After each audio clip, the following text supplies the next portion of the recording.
एक मौन जुलूस निकाला है, क्या कुछ संदेश है? तो आज का जो मौन जुलूस निकाला है उसमें बहुत ही स्पष्ट संदेश है। जैसे आपने बैनर में देखा होगा, लोगों के हाथ में पोस्टर में देखा होगा, यही है कि जो कुछ मणिपुर में हुआ है वो निंदाजनक है और सरकार की चुप्पी उसमें बहुत ही दुखद है। 3 महीने हो गए अभी तक वो इस दंगे को नियंत्रित नहीं कर पाए हैं। जैसे कि आपको मालूम है कि कल भी वहाँ 3 लोग मारे गए हैं, तो बहुत दुखद है कि अभी तक भी इस पर काबू नहीं किया गया। हमारे देश में बड़ा हम गर्व से कहते हैं कि हमारे प्रधानमंत्री का जो सीना है वो 56 इंच का है, और बहुत दुखद है यहाँ हमने बहुत उनको कमजोर प्रधानमंत्री के रूप में देखा है कि 3 महीने से एक छोटे से राज्य की हिंसा वो काबू नहीं कर पाए हैं, वो मणिपुर नहीं जा पाए हैं। ये हमारे लिए बहुत ही दुखद है और कहने का सीधा यही तात्पर्य है कि जिनके साथ ये कुकृत्य हुआ है उनको न्याय मिले और उन जिन्होंने ये किया है उनको सजा मिले, उन्हें फांसी की सजा दी जाए ताकि देश में अच्छा माहौल रहे, सौहार्दपूर्ण मौसम रहे, माहौल रहे, लोग अच्छे से हंसी खुशी प्रेम से रह सके और जाति या धर्म को देखकर ना हो बल्कि आपस में प्रेम से रहना हो। जो देश ये है कि हमारे मुल्क के अंदर जो नाइंसाफ़ी हो रही है, अत्याचार हो रहे हैं, चाहे वो मणिपुर के अंदर हो या किसी भी स्टेट के अंदर हो, उसको रुकना चाहिए। जो दोषी हैं उनको सज़ा मिलनी चाहिए। जिस तरह से धार्मिक स्थल जलाए गए हैं, वहाँ पर 250 के करीब घर जलाए गए हैं, उनको दोबारा से बनाया जाना चाहिए।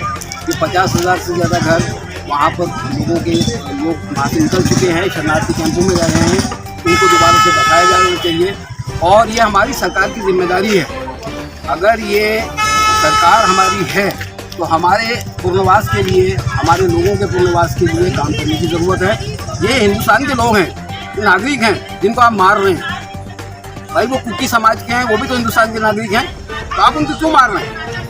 आप उनसे अगर कोई बात करने की है बात कीजिए, उनके साथ में डायलॉग कीजिए, बात अगर कोई है तो उसको रिजॉल्व कीजिए।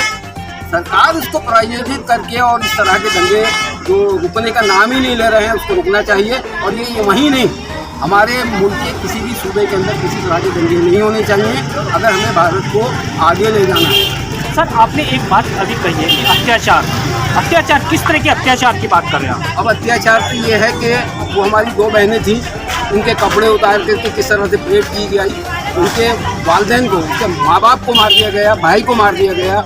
उसके बाद जो है उनको नंगा कर करके किस तरह से हमारा पूरा मुल्क शर्मसार है, हमारे पूरे मुल्क की थू हो रही है पूरे विदेश के अंदर। तो इन हालात को देखते हुए अब क्या कह सकते, और इससे ज़्यादा अत्याचार क्या हो सकता है कि एक अबला को आप जो है सड़क के ऊपर उसके साथ में नंगा करके उसको घुमा रहे हैं, इससे बड़ा अत्याचार क्या हो सकता है? देश के अंदर जो परिस्थितियाँ आज के समय में है, इस परिस्थिति के लिए आप क्या मानते हैं? देखिए, परिस्थिति जो है वो पॉलिटिकल विल है।